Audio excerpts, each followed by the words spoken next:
தாமிரபரணியின் தமிழ் என்ற முகப்பின் வாயிலாக என் நெஞ்சார்ந்த வணக்கங்களை தெரிவித்து கொண்டு, வாழும் போது என்ற தலைப்பிலே உங்களோடு சிறு கருத்துக்களை பகிர்ந்து கொள்கின்றேன். வாழ்கின்ற போது என்னடா வாழ்க்கை இது என நாம் அவ்வப்போது அழுத்து கொண்டாலும் அறுப்புக்கான காரணம் பற்றி நாம் ரொம்பவும் யோசிப்பதே இல்லை.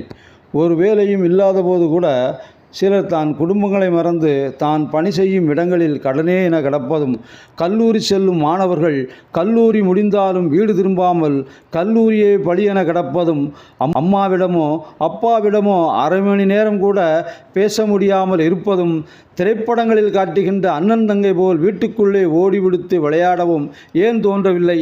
நாளை முதல் இவங்க மாதிரி நானும் நடைபயிற்சி போகணும் என்று தினமும் முடிவெடுத்தாலும் ஏன் அதன் செய்ய முடியவில்லை? கல்யாண வீடுகளுக்கு சென்றால் தாலி கட்டி தொலைங்கடா கிளம்பணும் என கடுகடுவென இருக்கும் சிலர் உட்கார்ந்து இருப்பதையும் நான் காண்கின்றோம். மேற்சொன்ன விஷயங்கள் மிக சாதாரணவைதான். ஆனால் வேலைகளின் நடுவிலும் பிரச்சனைகளின் நடுவிலும் இவற்றை செய்து கொண்டிருப்பவர்கள் இருக்கத்தான் செய்கிறார்கள்.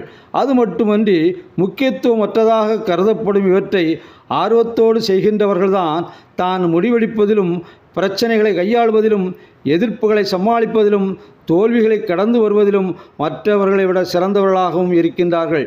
இந்த வாழ்வின் பாதையும் அறிவின் வழியாக கடந்து வர முயற்சிப்பதுதான் நமது சிக்கல்கள்.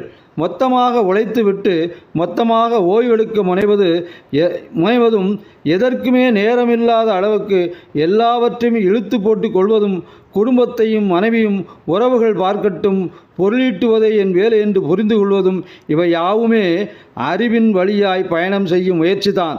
ஆனால் நமது சுமைகளையும் கவலைகளும் நம்மை அழுத்தி விடாமல் அவற்றை கடந்து போக சில இயல்பான விஷயங்கள் இங்கே இருக்கத்தான் செய்கிறது.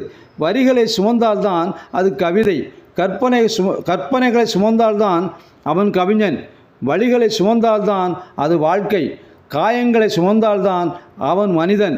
எனவே வாழும்போது மானுடா அமைதியான ஆனந்தத்தை தேடு. தோற்கும் ஒவ்வொரு முறையும் திரும்ப எழுவதில்தான் உள்ளது.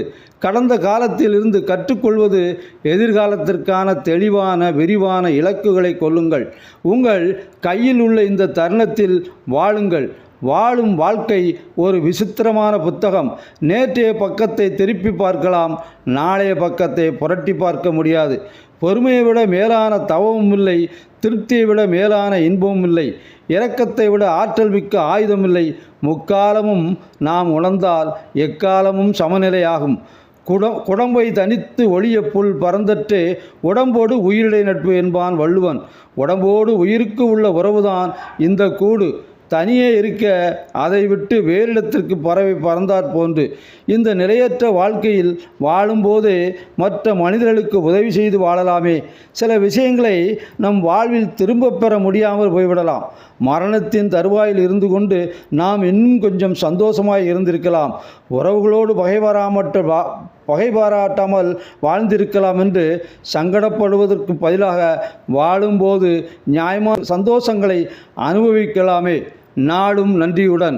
தாமிரபரணி தமிழ் இந்த முகப்பினை உங்களது கைபேசியில் பதிவு செய்யுங்கள், பகிருங்கள், விருப்பத்தை தெரிவியுங்கள்.